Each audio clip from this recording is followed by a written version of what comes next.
Have you ever imagined that our trainer can work as an actuator? Today, I will show you how to perform actions with our trainer directly in the vehicle. I'm Santi from INPRONIC USA. Let's do it. To do this, we first connect the OBD-II cable to the vehicle and the Deutsch connector to the trainer. Then, we connect the trainer to the computer using a USB cable. Once connected, we open our software and open our COM port. In this case, COM6. We press Open, then select the OBD-II protocol and a speed of 500 kilobits and press Start. This vehicle delivers data in broadcast, so multiple data streams will start circulating immediately. That said, here we need to learn something very important. To send a request, such as the vehicle speed, we must first pause the data flow. Then, we can make any request. As we can see, the request has been sent. Now let's remove the pause so you can see the difference. The data starts flowing again, and if I press CAN-TX, the request does not appear in the window. That said, we pause again and clear all the received and sent data. You can also filter the data by pressing the ID. When you send the request, as you can see, it is received by the vehicle. Now we go to the trainer window and click on Go Training. Once here, we're going to program the physical buttons so they work as actuators. I have some ready data for this 2014 Mercedes-Benz.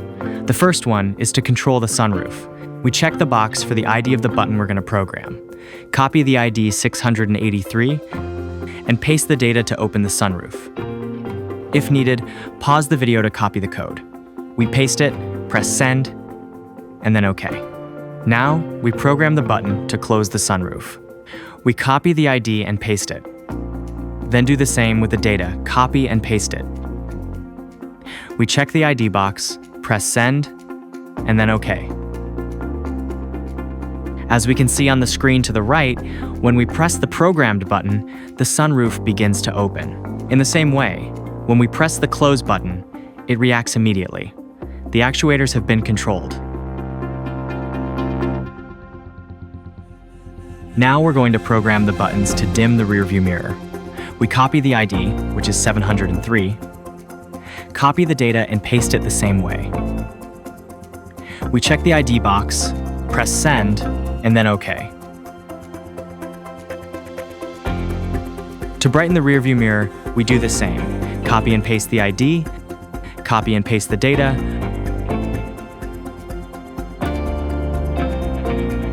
uncheck the previously programmed box and program the current one. Then we press Send and OK.